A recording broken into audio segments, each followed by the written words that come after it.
Hey guys, welcome to Storytime. Sorry we're running a little behind today, but at the very last minute, our internet connection decided to flake out on us.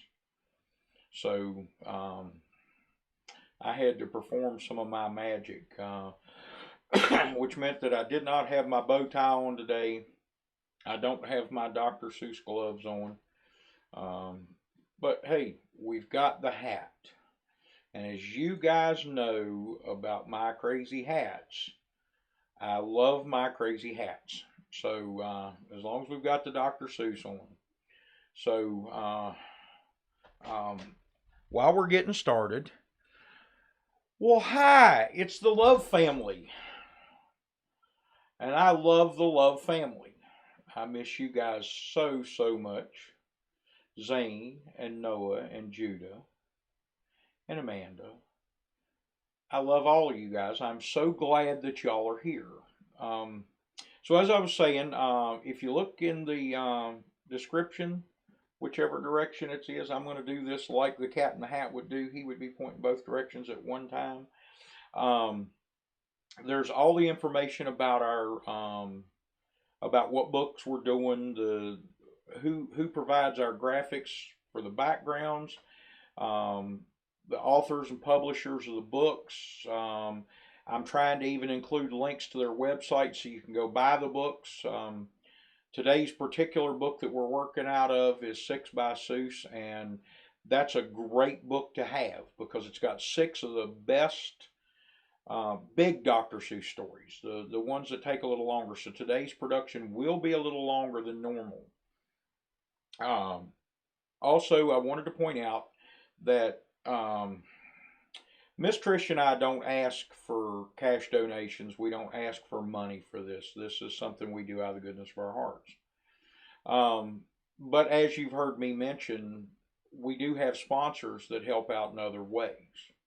By providing books and crazy hats, as I've mentioned, Miss Lori has provided two of the books along with crazy hats to go with them. And Miss Jane and has provided numerous construction items, items for the construction of the studio and everything. So we're and then John, another one of our sponsors, has provided several crazy hats. Um, so, but anyway, so if you would like to become a sponsor, there's an email in the description. There's an email address at the bottom of the description for our YouTube account. It's the name of our YouTube account. The channel is Storytime with Mr. John. We'll be adding other channels. So learning with the lanes at gmail.com if you would like to learn how to become a sponsor.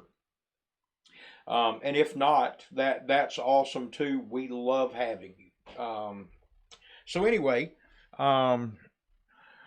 we're gonna jump over and dive into this story because these stories tend to be just a wee bit longer than some of the other stories that we've read. So we want to go ahead and get with it here. So some of you guys will remember we made a bookmark when we first started reading out of this book. We made a bookmark and we still have that bookmark. So we're going to lay it here to the side so that we can see it. And Mr. John's going to get his glasses off. I need to just start taking them off before we broadcast. So anyway, this story, briefly before we go on, okay, if any of you guys have ever seen the Seussical, and if you get on YouTube and look it up, the Seussical, like musical, except Seussical. So if you take music out of musical and you replace it with Seuss, that's Seussical. Okay, so anyway, if you look that up on YouTube, you can actually watch different interpretations of the play, and it's based on a number of Dr. Seuss stories. And Horton Hears a Who and Horton Hatches the Egg and a bunch of other stuff is included. Horton is my favorite Dr. Seuss character. So anyway, well, along with Cat in the Hat. Let's not get sideways here. So okay, Horton hatches the egg. Sighed Maisie. A lazy bird hatching an egg. I'm tired and I'm bored. I've got kinks in my legs from sitting, just sitting here, day after day. It's work. How I hate it. I'd take a vacation. I'd much rather play. Fly off for a rest. If I could find someone to stay on my nest. If I could find someone, I'd fly away free. Then Horton the elephant passed by her tree. Hello, called the lazy bird, smiling her best. You've nothing to do. I do need a rest. Would you like to sit on the egg in my nest? See Horton passing under her tree there. She's sitting up on her egg. And the elephant laughed. Why, of all silly things, I haven't feathers and I haven't wings. Me on your egg, while that doesn't make sense, your egg is so small, ma'am, I'm so immense. Tut, tut, answered Maisie. I know you're not small, but I'm sure you can do it, no trouble at all. Just sit on it softly. You're gentle and kind. Come be a fellow. I know you won't mind. I can't, said the elephant. Please, begged the bird. I won't be gone long, sir. I give you my word. I'll hurry back. I'll never be missed. Very well, said the elephant, since you insist. You want a vacation, go fly off and take it. I'll sit on your egg and try not to break it. I'll stay and be faithful. I mean what I say. Toodaloo, sang old Maisie, fluttering away. Okay, so I've got a feeling. I've got a feeling. Do you have a feeling? He's getting ready to get on this thing. She's flying off. Now, we established that Maisie is lazy. Okay. The first thing to do, muttered Horton. Let's see. The first thing to do is to prop up this tree and make it much stronger. That has to be done. Before I get on it, I must weigh a ton. Yeah, elephants weigh a ton. See, he's putting braces under the tree to hold it up while he climbs up in it. Then carefully, tenderly, gently he crept up the trunk to the nest where the little egg slept. See, now this is kind of comical looking here. This great big elephant with great big ears and a great big trunk and this little bitty egg. I don't know. Then Horton the elephant smiled. Now that's that. And he sat, and he sat, and he sat. Now see, that's where Mr. John has trouble. I can't sit, and sit, and sit, and sit. Hi, Chris.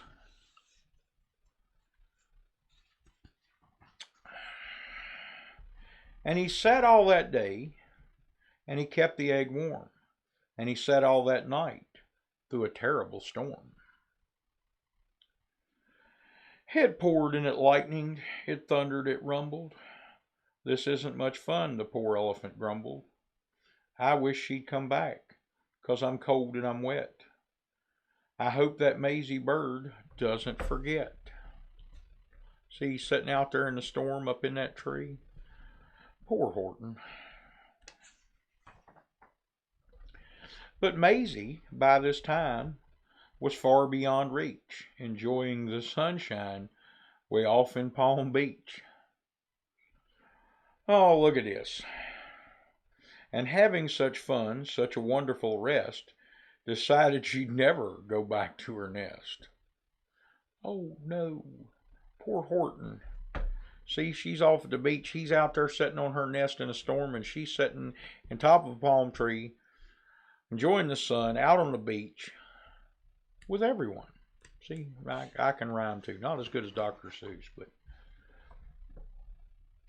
So Horton kept sitting there day after day, and soon it was autumn.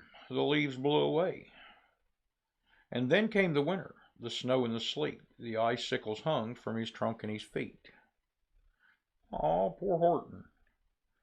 But Horton kept sitting and said with a sneeze, I'll stay on this egg, I won't let it freeze.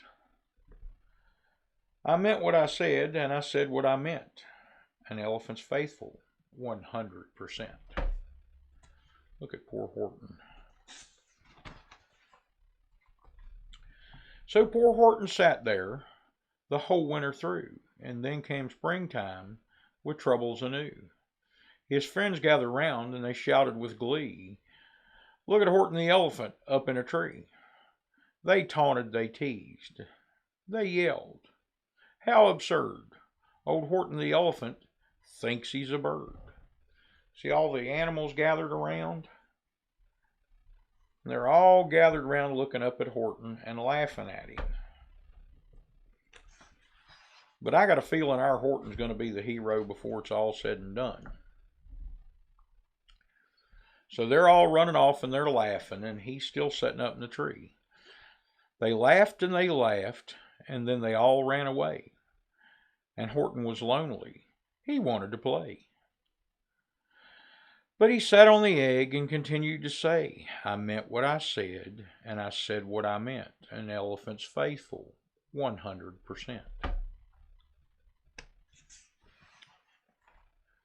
No matter what happens, this egg must be tended.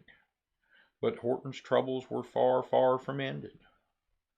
For while Horton sat there, so faithful and kind, 3 hunters sneaking up softly behind. Uh-oh. Horton's in trouble. He heard the man's footsteps. He turned with a start.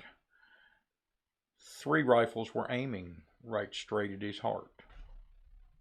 I don't like this. Did he run? He did not. Horton stayed on that nest. He held his head high. He threw out his chest and he looked at the hunters, as much as to say, shoot me if you must, but I won't run away. I meant what I said. I said what I meant. An elephant's faithful, 100%. See Horton's arms crossed across his chest, and he's looking at him. He's just, I will not. So, but the men didn't shoot, much to Horton's surprise. They dropped their 3 guns, and they stared wide eyes. Look, they all shouted. Can such a thing be, an elephant sitting on top of a tree? It's strange, it's amazing, it's wonderful, new. Don't shoot him. We'll catch him. That's what we'll do. We'll take him alive. Why, he's terribly funny. We'll sell him back home to the circus for money. Oh no. Well, at least, okay, so I'm going to say we're going to look at the picture before we read the next page. He's sitting on the tree. They did dig up the tree. They didn't dig up Horton. They dug up the tree. And so, luckily, our egg is still safe. And the first thing he knew, they had built a big wagon with ropes on the front for the pullers to drag on. They dug up his tree and put it inside, with Horton so sad he practically cried. We're off, the men shouted, and they all went with Horton unhappy 100%. Poor old Horton, gets talked into doing a good favor, and you see what happens. Up out of the jungle, up into the sky, up over the mountains 10,000 feet high. Then down the mountains and down to the sea went the cart with the elephant, egg, nest, and tree. Uh-oh. This just does not look like it's going to be safe. I just don't know, guys. I guess they're going to get him down there safe. Then out of the wagon and onto a ship. Out over the ocean. And oh, what a trip. Rolling and tossing and splashing with spray. And Horton said day after day after day, I meant what I said and I said what I meant. But oh, am I seasick 100%. See him up in the ship up on the ocean, and even the fish. I don't know if you guys can't see this, so I'm going to flip it up here where you can see. Even the fish are looking at him going, what?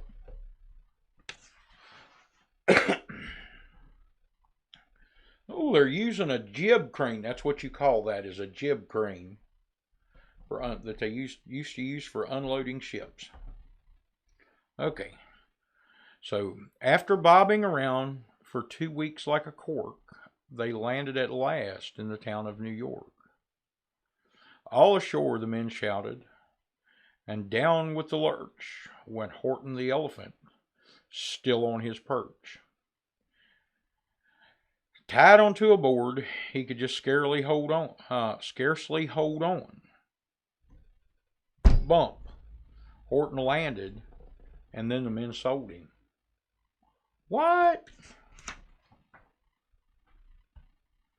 Sold to a circus, then week after week, they showed him to people at 10 cents a peek.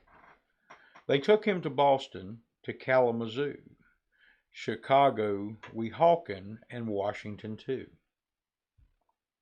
To Dayton, Ohio, to St. Paul, Minnesota, to Wichita, Kansas, to Drake, North Dakota.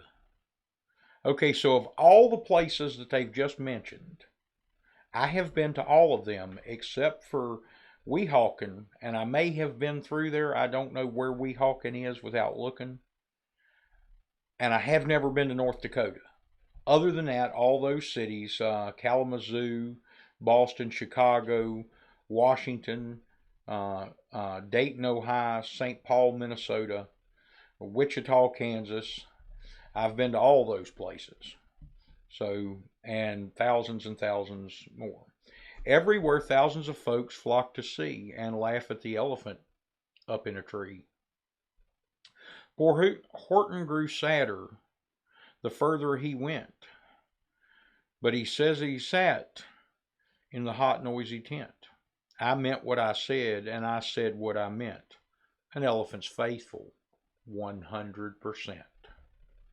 See Horton sitting in his tree and all the people gathering in a line and buying tickets for 10 cents. You can tell this was written a long time ago because it would be $10 now instead of 10 cents. Then one day, the circus show happened to reach a town way down south, not far from Palm Beach. Uh-oh. And dawdling along way up in the sky, who of all people should chance to fly by, but that old good-for-nothing bird, Runaway Maisie. Still on vacation and still just as lazy. And spying the flags and the tents just below, she sang out, what fun, why I'll go to the show. And she swooped from the clouds through an open tent door. Good gracious, gasped Maisie, I've seen you before. Poor Horton looked up with his face white as chalk. He started to speak, but before he could talk, see, look, there's him and Maisie seeing each other. He's still sitting in the tree. There rang out the noisiest, ear-splitting squeak. from the egg that he'd sat on for 51 weeks. A thumping, a bumping, a wild, alive scratching. My egg, shouted Horton. My egg, why, it's hatching.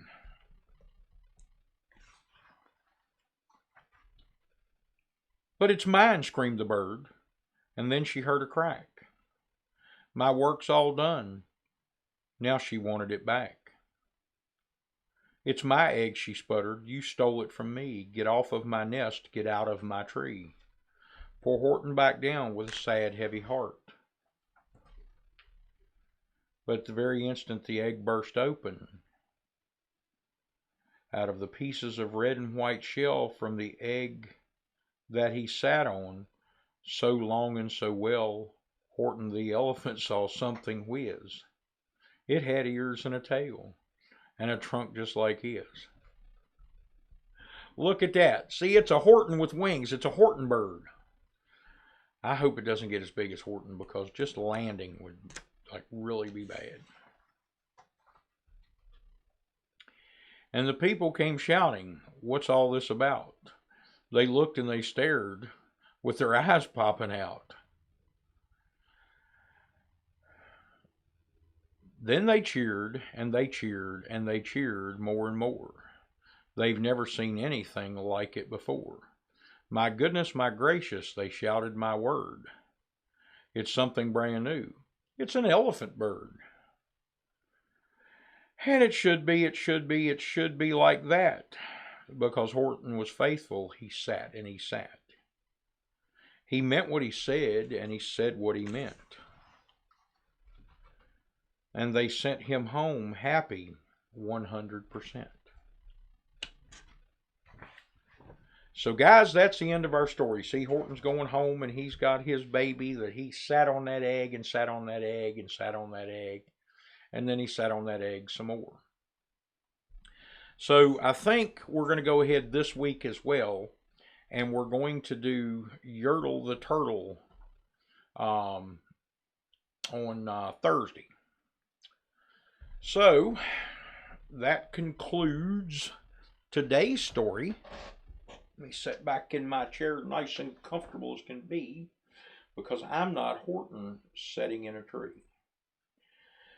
All right, guys, I want to say thank you very, very much for coming. I know this story was a little longer than some of the others, but that is absolutely one of my favorite stories.